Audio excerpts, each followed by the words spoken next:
Hello everyone, आप सभी का स्वागत है आपके अपने YouTube channel academic excellence in school में। आज के इस वीडियो में हम पढ़ने वाले हैं वर्कशीट 63 साइंस क्लास 9th की स्ट्रक्चर ऑफ एटम चैप्टर चल रहा था। ये बच्चा है जिसका नाम है ज्ञान और ये इसकी जिज्ञासा दीदी। ज्ञान ने जिज्ञासा दीदी से ये पूछा कि एटॉमिक नंबर और मास नंबर क्या होता है। तो ज्ञान को जिज्ञासा दीदी बता रही हैं कि एटॉमिक जो एटम है उसके कुछ सब एटॉमिक पार्टिकल्स होते हैं, जैसे प्रोटॉन जो ई गोल्डस्टीन ने डिस्कवर किया था, इलेक्ट्रॉन जो जे थॉमसन ने डिस्कवर किया था और न्यूट्रॉन जो जे कैडविक ने डिस्कवर किया था। सो 3 सब एटॉमिक पार्टिकल हैं। पहला है प्रोटॉन जो ई गोल्डस्टीन ने डिस्कवर किया था, दूसरा है इलेक्ट्रॉन जो जे थॉमसन ने डिस्कवर किया था और तीसरा है न्यूट्रॉन जो डिस्कवर किया था जे कैडविक ने। प्रोटॉन और न्यूट्रॉन जो होते हैं वो न्यूक्लियस के अंदर होते हैं और इलेक्ट्रॉन जो होते हैं वो बाहर ऑर्बिट्स में घूमते रहते हैं। मैं आपको एक स्ट्रक्चर बना के यहाँ पे दिखाता हूँ कि एक्चुअल में एटम का क्या स्ट्रक्चर होता है। मान लिए ये मैंने बनाया है न्यूक्लियस, ये बन गया न्यूक्लियस और इस न्यूक्लियस के बाहर एक ऑर्बिट, फिर दूसरा ऑर्बिट और फिर तीसरा ऑर्बिट। अब ये हमारे न्यूक्लियस के अंदर है हमारे पास न्यूट्रॉन और प्रोटॉन, न्यूट्रॉन और प्रोटॉन। न्यूक्लियस के अंदर है हमारे पास न्यूट्रॉन और प्रोटॉन। प्रोटॉन पॉजिटिव चार्ज होता है जो कि न्यूक्लियस के अंदर है और ये जो ऑर्बिट्स हैं इन ऑर्बिट्स के नाम रख देते हैं। पहले सबसे पहले नीचे नज़दीक वाला जो ऑर्बिट है उसे के, उसके बाद एल, उसके बाद एम।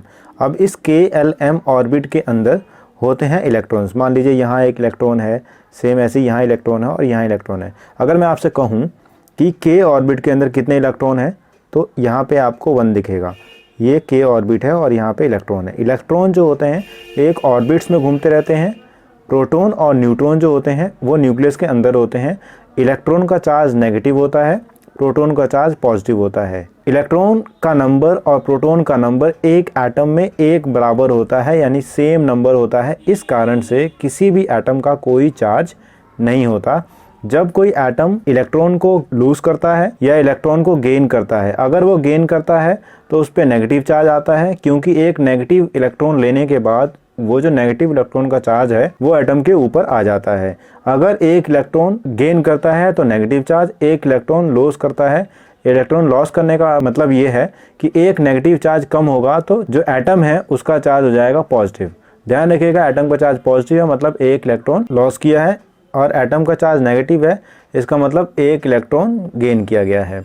नेक्स्ट कॉन्सेप्ट है मास नंबर का। तो मास नंबर किसे कहते हैं? मास नंबर होता है number of neutrons and proton. जो नंबर ऑफ न्यूट्रॉन्स और प्रोटॉन सब एटॉमिक पार्टिकल्स हैं, इनको अगर ऐड कर दिया जाता है तो हमारे पास बनता है मास नंबर। और न्यूट्रॉन्स और प्रोटॉन, क्योंकि न्यूक्लियस के अंदर जो चीज़ें होती हैं उसको हम कहते हैं न्यूक्लियोन्स। तो ध्यान रखिएगा बच्चों, न्यूक्लियोन्स किसे कहते हैं? सब एटॉमिक पार्टिकल्स जो न्यूक्लियस के अंदर रहते हैं उसको हम कहते हैं न्यूक्लियोन्स। और mass number, number of proton और न्यूट्रॉन को ऐड कर देंगे तो उसे हम कहेंगे मास नंबर। सो मास नंबर आपको क्लियर हो कि नंबर ऑफ प्रोटॉन और न्यूट्रॉन को ऐड करेंगे तो मास नंबर, और न्यूक्लियोन्स जो सब एटॉमिक पार्टिकल्स न्यूक्लियस के अंदर रहते हैं जैसे न्यूट्रॉन और प्रोटॉन, तो इसको हम कहेंगे न्यूक्लियोन्स। ये डेफिनेशंस अच्छे से याद होनी चाहिए कि न्यूक्लियोन्स किसे कहते हैं और मास नंबर किसे कहते हैं। अब हम बात करते हैं आइसोबार्स की। सो आइसोबार्स वह तत्व होते हैं, वह एलिमेंट्स होते हैं जिनका एटॉमिक नंबर जो होता है अलग होता है बट एटॉमिक मास जो होता है वो सेम होता है। ऐसे एलिमेंट्स जिनका एटॉमिक नंबर अलग होता है बट एटॉमिक मास जो होता है वो सेम होता है, जैसे आर्गन 40 यूनिट, एटॉमिक नंबर 20 और 18। कैल्शियम और आर्गन एक ऐसे आइसोबार्स हैं जिनका जो मास है वो 40 यूनिट है बट एटॉमिक नंबर 20 और 18 है। कैल्शियम का 20 है और आर्गन का है 18। अब हम बात करते हैं आइसोटोप्स की। आइसोटोप्स वह एलिमेंट्स होते हैं जिनका एटॉमिक नंबर सेम होता है बट मास नंबर अलग होता है। जैसे क्लोरीन के ये 2 आइसोटोप्स हैं, यहाँ पे क्लोरीन है और यहाँ पे क्लोरीन है। इस क्लोरीन का जो एटॉमिक नंबर है वो है 17। सेम ऐसे ही यहाँ क्लोरीन का भी एटॉमिक नंबर है 17। क्योंकि क्लोरीन का एटॉमिक नंबर 17 है तो इसके आइसोटोप्स का एटॉमिक नंबर भी 17 है।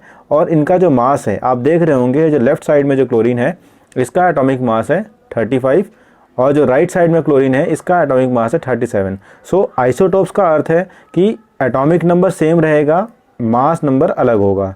आइसोबार्स का अर्थ है कि एटॉमिक मास सेम रहेगा बट एटॉमिक नंबर अलग अलग होगा। अब क्लोरीन की तरह हाइड्रोजन के भी 3 आइसोटोप्स हैं, जिसे हम प्रोटियम, ड्यूट्रियम और ट्रिटियम। कई बार एग्जाम्स में ये पूछा गया है कि हाइड्रोजन के 3 आइसोटोप्स कौन कौन से हैं। तो बच्चे आप ध्यान रखिएगा कि प्रोटियम, ड्यूट्रियम और ट्रिटियम ये आइसोटोप्स हैं हाइड्रोजन के। सेम ऐसे ही अगर हमारे पास क्लोरीन का मास निकालने को कहा जाए कि क्लोरीन का मास जो होता है वो 35.5 होता है, तो कौन से एटम का, ये क्लोरीन 1735 का या क्लोरीन 1737 का, इन दोनों में से किसका मास जो होगा वो लेंगे। तो मान लीजिए कि मैंने यहाँ से एक क्लोरीन का मटेरियल अर्थ क्रस्ट से निकाला है, ठीक है। अब इसका मास जो होगा वो क्या होगा, इसको पता करने के लिए हमें पता है कि ये जो मटेरियल निकाला गया है इसमें 25% जो है कोई और 75% कोई और। जैसे ये 35 जिनका वेट 35 है वो है हमारे पास 75%। यहाँ पे 75% जो है 35 वेट वाला है और 25% जो है वो है 25 वेट वाला। तो अब यहाँ पे क्या हो रहा है, इन दोनों का जब हम एवरेज निकालते हैं तो आ रहा है 35.5 यूनिट। तो ये ही क्लोरीन का एटॉमिक मास हो जाएगा, क्योंकि ये जो चीज़ हमने निकाली है अर्थ क्रस्ट से, ये दोनों एक साथ हैं, मतलब इसके अंदर जो आइसोटोप्स हैं वो दोनों मिला के ये पूरा तत्व बन रहा है। अब नेक्स्ट हेडिंग आपको देखने को मिलेगी एप्लीकेशन ऑफ आइसोटोप्स। सो कौन कौन से एप्लीकेशन है, ये बहुत इंपॉर्टेंट है। कई बार एग्जाम्स में पूछा जाता है कि आप आइसोटोप्स की एप्लीकेशन लिखिए। ज़्यादातर आइसोटोप्स का यूज़ नहीं है बट कुछ आइसोटोप्स का बहुत इंपॉर्टेंट यूज़ है। जैसे आयोडीन का इस्तेमाल हम करते हैं गोइटर, यानी जो घेंग हो जाता है उसको ट्रीट करने के लिए। कोबाल्ट एक आइसोटोप्स के यूज़ करते हैं हम कैंसर को ट्रीटमेंट करने के लिए।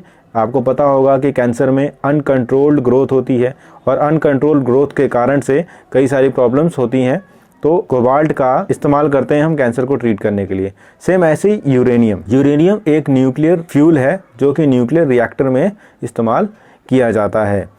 चलिए आगे बढ़ते हैं। अब हमें क्वेश्चन सॉल्व करने हैं, न्यूक्लियॉन्स किसे कहते हैं। तो मैंने आपको बताया कि न्यूक्लियस के अंदर 2 सब एटॉमिक पार्टिकल्स होते हैं, प्रोटॉन और न्यूट्रॉन। तो प्रोटॉन और न्यूट्रॉन क्योंकि एटम के अंदर, न्यूक्लियस के अंदर होते हैं, एटम के अंदर भी न्यूक्लियस के अंदर होते हैं, इसे हम कहते हैं न्यूक्लियॉन्स। आप यहाँ से न्यूक्लियॉन्स की डेफिनेशन लिख सकते हैं कि न्यूट्रॉन और प्रोटॉन, यहाँ तक ये है हमारे first answer. Neutrons and proton sub atomic particles are present in the nucleus of atom. Therefore नहीं लिखेंगे तो भी चलेगा, they are called as nucleons. Next question की बात करते हैं, define mass number and atomic mass. So mass number किसे कहते हैं और एटॉमिक नंबर किसे कहते हैं। तो आपको पता है कि मास नंबर जो होता है वो प्रोटॉन और न्यूट्रॉन के नंबर को जोड़ने पे आता है, और atomic number, number of proton कितना है इसके बेस पे आता है एटॉमिक नंबर। तो इसको भी एक बार देख लेते हैं हमारी वर्कशीट। यहाँ पे दे रखा है mass number, sum of the total number of protons and neutrons present in the nucleus of an atom is called mass number। सो यहाँ से आप लिख सकते हैं मास नंबर की डेफिनेशन, बहुत अच्छे से लिख रखी है। और हम चलते हैं एटॉमिक नंबर पे। The total number of protons present in the nucleus of an atom is called its atomic number. So कितने नंबर ऑफ प्रोटॉन्स प्रेजेंट हैं एक न्यूक्लियस के अंदर, एक एटम के न्यूक्लियस के अंदर, उसे हम कहते हैं एटॉमिक नंबर। सो ये क्वेश्चन भी हमने सॉल्व कर दिया। अब अगले क्वेश्चन की तरफ चलते हैं। नेक्स्ट क्वेश्चन है, right application of any 3 isotopes. So 3 isotopes में हमने आयोडीन का करा था एप्लीकेशन, कोबाल्ट का करा था और यूरेनियम का करा था। सो इन तीनों को एप्लीकेशन देख लेते हैं। सो यहाँ पे आयोडीन का एप्लीकेशन लिख रखा है कि आयोडीन आइसोटोप का इस्तेमाल हम करते हैं गोइटर को ट्रीट करने के लिए। सेकंड, कोबाल्ट का इस्तेमाल हम करते हैं ट्रीटमेंट ऑफ कैंसर के लिए। और थर्ड, यूरेनियम का इस्तेमाल करते हैं हम फ्यूल के लिए, न्यूक्लियर रिएक्टर के फ्यूल के लिए। नेक्स्ट क्वेश्चन में क्या पूछा गया है देखते हैं, mass number, atomic number of an atom having 6 electron and protons 6 neutron in an atom. So अगर हम मास नंबर की बात करें, अगर हम मास, एटॉमिक मास की बात करें, मास नंबर की बात करें, तो हमने पढ़ा था कि mass number neutron plus proton की संख्या को जोड़ दिया जाएगा तो मास नंबर आ जाएगा। सो हमारे पास यहाँ पे न्यूट्रॉन 6 है और प्रोटॉन 6 है, तो 6 + 6 = 12। सो ये हो जाएगा 12 यूनिट मास। सेम ऐसे ही एटॉमिक नंबर की बात करें, अगर हम एटॉमिक नंबर की बात करें यहाँ पे, तो ये है एटॉमिक नंबर जो भी बराबर होता है number of protons present in nucleus of an atom. So number of proton देखा जाएगा, टोटल नंबर ऑफ प्रोटॉन देखा जाए तो यहाँ पे हमें दे रखा है 6 प्रोटॉन, तो एटॉमिक नंबर हो जाएगा 6। ध्यान रखिएगा, मास में प्रोटॉन और न्यूट्रॉन दोनों को ऐड करके, और एटॉमिक नंबर में सिर्फ प्रोटॉन प्रेजेंट है न्यूक्लियस के अंदर उसको। कई बच्चे गलती कर जाते हैं कि वो एटॉमिक नंबर कैलकुलेट करते हैं नंबर ऑफ इलेक्ट्रॉन के बेस पे।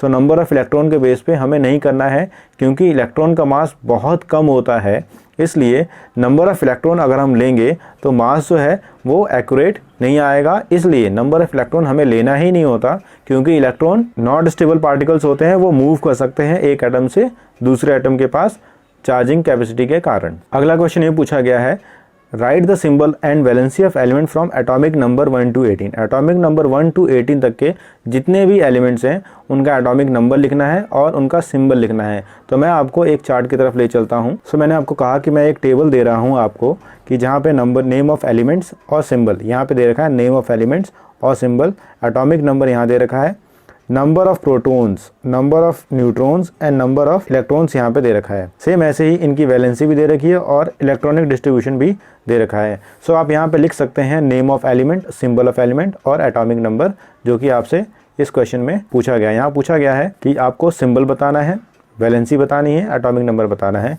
सेम इसी चीज़ को आप यहाँ से लिख सकते हैं, सिंबल, एटॉमिक नंबर, एलिमेंट और वैलेंसी। अगर आपको याद करने में आसानी होगी तो इस टेबल को आपको लिखना होगा। Thanks for watching. Do like, share, comment and subscribe the channel for further learning. हम बहुत जल्दी अगली वर्कशीट को सॉल्व करेंगे। Thank you.